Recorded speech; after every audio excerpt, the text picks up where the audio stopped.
నమస్కారం, నేను doctor Varalakshmi, consultant in Medinine homeopathy. ఈరోజు మనం ఈ వీడియోలో వృద్ధాప్య సమస్యల గురించి కొంతవరకు దాంట్లో హోమియో విధానం, చికిత్సా విధానం ఎట్లా ఉంటుంది, ఈ టాపిక్ గురించి తెలుసుకుందాము. ముందుగా మనకి ఓల్డ్ ఏజ్ అంటే ఏజ్ పెరుగుతున్న కొద్దికి వచ్చే సమస్యల గురించి తెలుసుకున్నట్టయితే మనకి చాలా రకాల సమస్యలు వస్తుంటాయి. దాంట్లో కొంతవరకు హైపర్ టెన్షన్ అన్నది ఎక్కువగా ఉంటుంది. అంటే మనకి ఈ బీపీ అన్నది ఎక్కువగా ఉన్నప్పుడు దీనికి మనకి హోమియోలో అన్నది మెడిసిన్స్ చూసుకున్నట్టయితే కొంతవరకు రావుల్ఫియా అని మనకి, ఇంకా దీంతోపాటు మనకి సడన్గా అది ఎక్కువ అవుతూ బీపీ అన్నది ఎక్కువ అవుతూ కొంతవరకు తలనొప్పి అన్నది ఎక్కువగా ఉండి అప్ అండ్ డౌన్స్ అన్నది బాగా ఎక్కువగా ఫ్లక్చువేషన్స్ ఉన్నట్టయితే మనకి కొంతవరకు గ్లోనైన్ అనే మెడిసిన్స్ ఇవన్నది తీసుకోవచ్చు అనమాట. ఇవి పొటెన్సీస్ అన్నవి మనం పేషెంట్ కండిషన్ బట్టి ఎంత పొటెన్సీ తీసుకోవాలి, ఎన్ని డోసెస్ తీసుకోవాలి అన్నది చెప్తాము. దీని తర్వాత మనకి చూసుకున్నట్టయితే డయాబెటీస్ అన్నది చాలా సాధారణంగా అన్నది వస్తుంటుంది అనమాట. ఈ డయాబెటీస్ అన్నది కొంతమందిలో మనకి ఏమవుతుందంటే అన్కంట్రోలబుల్ లెవెల్స్ అన్నది ఉంటూ దీంతో పాటు మనకి ఇంకా నర్వ్స్ పెయిన్స్ రావడము, అరికాళ్ళ మంటలు, తిమ్మిరిలాగా ఉండడము, స్పర్శ లేకపోవడము, ఇలాంటి కంప్లైంట్స్ కూడా అన్నది ఎక్కువగా అన్నది వస్తుంటాయి అనమాట. ఇలా ఈ డయాబెటీస్ లెవెల్స్ అనేది కొంతవరకు మనకి కంట్రోల్ అవ్వడానికి హోమియోలో చూసుకున్నట్టయితే మనకి సిజేజియం అని, ఇంకా సిఫ్లాండ్రా అని, జిమ్నిమమ్ అని, ఇంకా ఇలాగా మెడిసిన్స్ అన్నీ ఉంటాయి అన్నమాట. దీంతోపాటు మనకి యురేనియం నైట్రిక్ అని, యాసిడ్ ఫాస్ అని, ఇలాగ పొటెన్సీస్ కూడా అన్నవి ఉంటాయి. ఇవన్నీ కూడా డోసేజ్ అన్నది మనం పేషెంట్ లెవెల్స్ని బట్టి, మనం డయాబెటీస్ లెవెల్స్ని బట్టి, HbA1c టెస్ట్ ఏమైనా చేస్తాం కదా, దీని లెవెల్స్ని బట్టి కూడా మనం డిపెండ్ అయి ఉంటుంది అనమాట. దీని తర్వాత చూసుకున్నట్టయితే కొంత సాధారణంగా మనకి ఏజ్ పెరుగుతున్న కొద్దిగా ఏమవుతుందంటే వీక్నెస్ అన్నది కూడా ఎక్కువగా ఉంటుంది అనమాట. మజిల్ స్ట్రెంత్ అనేది తగ్గడము, ఆకలి లేకపోవడము, దీంతోపాటు వీక్నెస్ అన్నది ఉంటుంది అనమాట. ఇలాంటి కండిషన్స్లో మనకి డైజెషన్ అన్నది ఇంప్రూవ్ అవ్వడం కోసం, మనకి మజిల్ స్ట్రెంత్ అన్నది పెరగడం కోసం మనకి మెడిసిన్స్ చూసుకున్నట్టయితే కొంతవరకు డైజెషన్ ప్రాబ్లమ్స్కి నక్స్వామికా అని, ఇంకా ఆల్ఫా అని, ఇంకా మనకి చైనా అని, లైకోపొడియం ఇలా మెడిసిన్స్ అన్నవి ఉంటాయి అన్నమాట.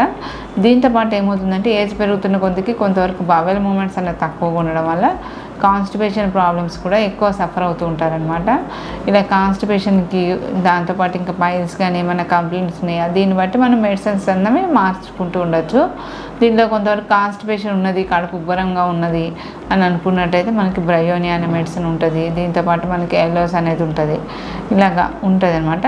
మనకి కాన్స్టిపేషన్ బాగా సివియర్గా ఉన్నది, మోషన్ అనేది బాగా బాల్స్గా పడుతున్నది, ఇట్లాగా అనుకుంటే ఓపియం అనే డ్రగ్ ఇస్తాము. అలా కాకుండా ఇంకా కొంచెం హార్డ్ అయిపోయి మనకి ఇలాగా ఉన్నట్టయితే సైలిషా ఇలాగా మెడిసిన్స్ అనేవి ఉంటాయి అన్నమాట. దాని కండిషన్స్ని బట్టి మనం మెడిసిన్స్ అనేది మార్చుకోవచ్చు అనమాట. దీంతోపాటు నెక్స్ట్ కండిషన్ చూసుకున్నట్టయితే కొంతవరకు ఏజ్ పెరుగుతున్న కొద్దిగా జ్ఞాపక శక్తి అనేది తక్కువగా ఉంటుంది అనమాట.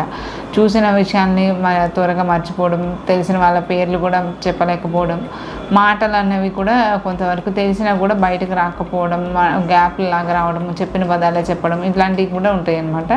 ఈ మెమరీ వీక్నెస్కి, ఈ స్పీచ్ డిఫికల్టీస్, ఇవన్నిటికీ కూడా మనకి మెడిసిన్స్ ఉంటాయి.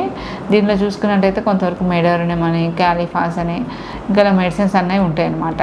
దీంతోపాటు కొంతవరకు నిద్ర అన్నది కూడా ఇబ్బందులు అన్నది వస్తుంటాయి. స్లీప్ అలా మనకి నిద్ర పట్టకపోవడం అన్నది ఎక్కువగా అన్నది ఉంటుంది. ఇలాగా స్లీప్ డిస్టర్బెన్సెస్కి మనకి ఫ్యాసిఫ్లోరా మెడిసిన్ అన్నది ఇవ్వచ్చు, క్యాలిఫాస్ అన్నది ఇవ్వచ్చు, క్యాలిసల్ఫ్ అన్నది, ఇలా మెడిసిన్స్ అన్నవి డోసేజ్ని బట్టి మనం మార్చుకోవచ్చు అనమాట.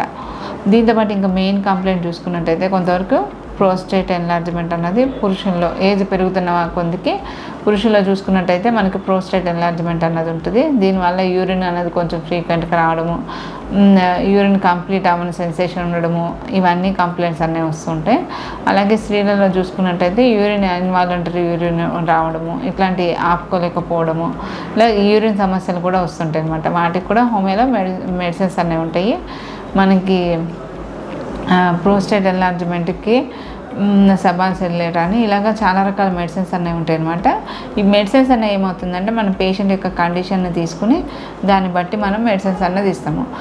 దీంతోపాటు మనకి మెడినైన్లో చూసుకున్నట్టయితే ఓన్లీ మెడిసిన్సే కాకుండా డైటరీ పరంగా కూడా ఆహారంలో ఎటువంటి ఫుడ్ తీసుకోవాలి, ఇంకా మన ఫాస్ట్గా ఇంప్రూవ్మెంట్ అవ్వాలంటే దీంతోపాటు ఇమ్యూనిటీ బూస్టర్స్ కూడా ఇవ్వడం అనేది జరుగుతుందనమాట. దీనివల్ల మనకి త్వరగా వ్యాధులకి గురవ్వకుండా మనకి ఇమ్యూనిటీ లెవెల్స్ పెరిగేలాగా కూడా మెడిసిన్స్ ఉంటాయి. ఇంకా ఫర్దర్గా మీకు ఎటువంటి సమస్యలు, సందేహాలు ఉన్నా ఒకసారి మెడినైన్నే కన్సల్ట్ అవ్వండి. Thank you.